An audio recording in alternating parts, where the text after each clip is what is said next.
Good afternoon, everyone. Another day, another demonetized video. And that one I talked about South America, I talked about rainfall, and I talked about ocean waves. Those seem to be deemed as offensive subjects, things about nature.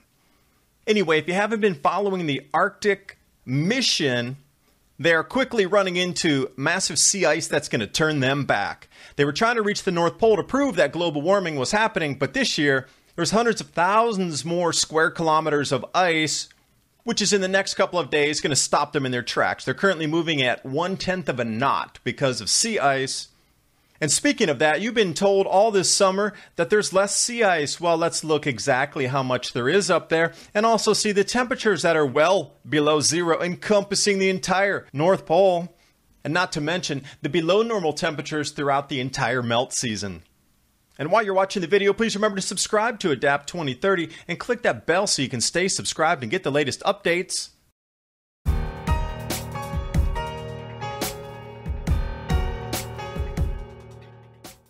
And this video is brought to you by foodforliberty.com/Adapt 2030. Full heirloom vegetable seed kit, enough for you to grow 10 acres. Click the link below in the description box to see what else they offer. On to the show, Peter Haddo. The explorer that walked solo through the Arctic. I give him props for that. The polar bears would discourage me from doing such a thing. But now he's on a sailboat trek with a group of others to prove that global warming has melted enough ice that they can actually reach the North Pole at the very end of the melt season this year in 2017. Let's follow the Arctic mission. This is their current location on August 25th.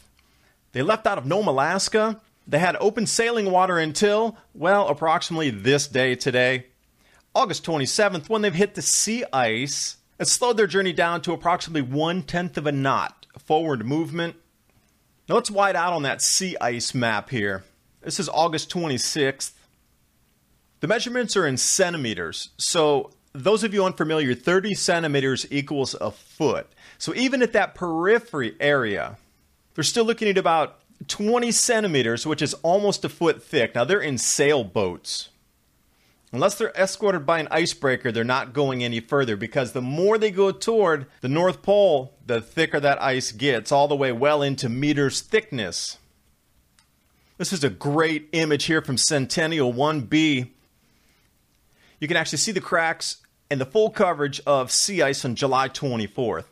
Now, planning into an expedition a month before departure and its full sea ice coverage, you think you might, well, I don't know. It's a publicity stunt at that point if you think you're going to make it. Up into August 13th, here's the sea ice concentrations. By that point, you absolutely know you're not going to make it to the destination. And at that point, it is truly a political media stunt. North Pole, August 13th. Terra Modis satellite. As you can see, where all those lines converge, that's the North Pole. That is 100% ice coverage. And you see that extends out several hundred miles. And even back toward Alaska, it's patchy at best where there's open water between all of the sea ice. Great White Con, which I've also listed below in the description box, has a great rundown, not only on the cruise ships that are being escorted by icebreakers, but the last lost ship of fools and different kind of expeditions that have never made it to their destination due to too much sea ice to prove that there's no sea ice. Great rundown in that site on the blog there.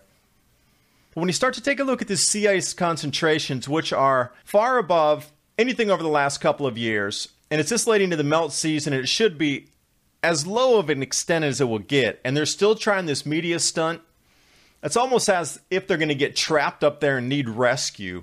If they try to progress into the sea ice and it starts to backfill and freeze in on them from behind. Now, why would I say that? Well, when we start to look at the ice concentration coverages on August 25th, anywhere we get that reddish orange, that's pushing 100% coverage.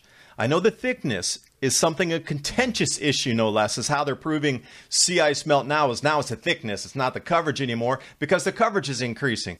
So now they need to backstep, just like they did global warming. They had to relabel it climate change. Same thing. It's not about the sea ice coverage anymore. It's now about the sea ice thickness. See, they're also doing that bait and switch.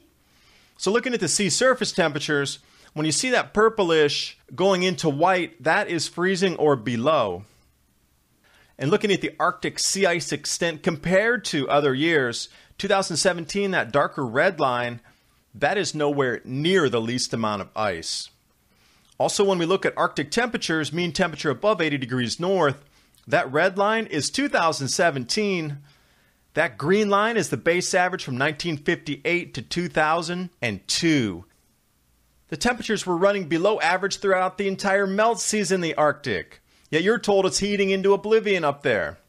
And also off Canadian Ice Service, August 27th, you can see up around Nunavut and northwestern Greenland, all that white that you see is ice coverage through the Arctic there.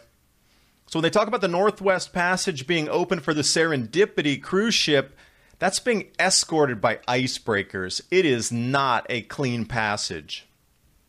Thanks for watching. Hope you got something out of the video. And as you can see, so many of my videos are demonetized. They just do not want you to see this information. And they are hoping that by demonetizing, they're going to discourage me from making these videos to tell you the truth about the climate and the entry into the grand solar minimum. That I'm not going to stop doing.